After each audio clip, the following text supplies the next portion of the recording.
వరంగల్లో ఉద్యమకారులకు స్థానం కల్పించాలి అనే నినాదం ఎప్పుడైతే కడియం శ్రీహరి గారు మోసం చేసి నయవంచనకు పాల్పడి గొంతు కోసి టికెట్ తీసుకొని పోయిండో పార్టీ మారిండో ఆనాడే వచ్చింది. ఇక్కడ ఇద్దరు ద్రోహులు ముగ్గురు నిజంగా చెప్పానంటే మారినేని రవీంద్రరావు అంటే ఆయన మన పార్టీలోనే ఉండి ఇవాళ సెంట్రల్ బ్యాంకు చైర్మన్ అయినాక ఆయన కాంగ్రెస్లకు పోయిండు. ఆరూరి రమేష్ 2 సార్లు ఎమ్మెల్యేగా కేసీఆర్ గారి ఆశీర్వాదంతో మీ అందరి దయతో 2 సార్లు ఎమ్మెల్యే అయిన తర్వాత ఈసారి ఓడిపోగానే వెంటనే బీజేపీలకు పోయిండు.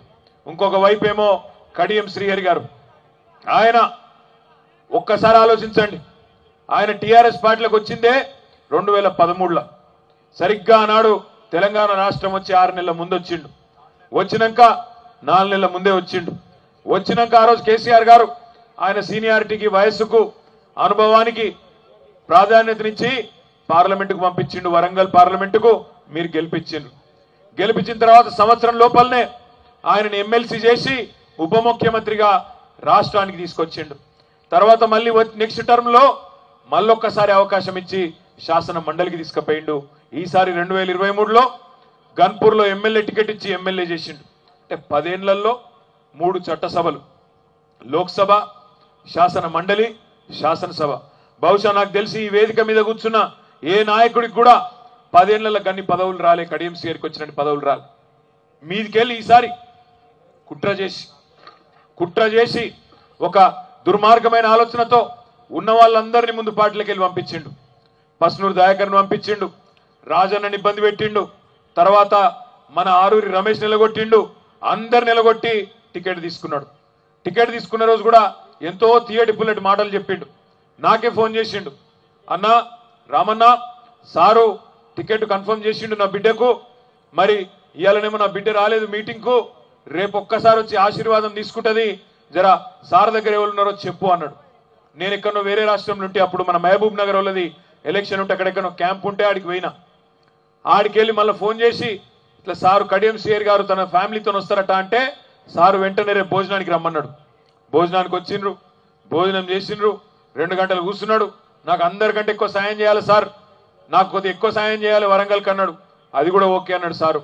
ఇవన్నీ అయిపోయినాక మంచిగా సంతృప్తిగా ఫోటోలు దిగి ఎక్కడోళ్ళు అక్కడ పోయినరు. తెల్లారి కావ్య కూడా నాకు ఫోన్ చేసింది, అమ్మాయి, అన్న మా ఆయన గుంటూరు ఒంగోలు ఆయన ఎక్కడో ఆంధ్ర, ఆయన కూడా కేసీఆర్ సార్కి ఫ్యాన్ అయిపోయిండు అన్న, మొదటిసారి కలిసిండు, పెద్ద ఫ్యాన్ అయిపోయిండు కేసీఆర్ గారితో. గంటన్నర కూర్చున్నాక ఇంత గొప్ప నాయకుడి కింద నువ్వు పనిచేసే అదృష్టం నీకు వచ్చింది అన్నాడు, ఫ్యాన్ అయిపోయిండన్నా అని ఆమె కూడా చెప్పింది. చాలా సంతోషంగా ఉందన్నా, నాకు అవకాశం ఇచ్చిందని పొద్దున 10:30కు మాట్లాడింది. ఏమైందో ఏమో తెలియదు, సాయంత్రం 4:30, 5 గొట్టంగా ఉత్తరం పంపింది. మరి ఆ 10:30 నుంచి 4:30 లోపల ఏమైందో నాకెరకలేదు. కాంగ్రెస్ వాళ్ళు ఏం మాయ చేసిండ్రో, ఏం ఆలోచనలు వచ్చినాయో, 4:30కు ఫ్లైట్ ఎక్కిండ్రు, ఢిల్లీ పోయినరు, కాంగ్రెస్ కండువా కప్పుకున్నారు. నేను దయచేసి మిమ్మల్ని ఆలోచించమని కోరేది ఒకటే, ఈరోజు జరుగుతున్న ఎన్నిక సామాన్యమైన ఎన్నిక కాదు, కేవలం ఒక రెగ్యులర్గా రొటీన్గా వచ్చే పార్లమెంట్ ఎన్నిక కాదు. ఈ ఎన్నిక 100 రోజుల అబద్ధానికి 10 ఏళ్ల నిజానికి మధ్యన జరుగుతున్న ఎన్నిక.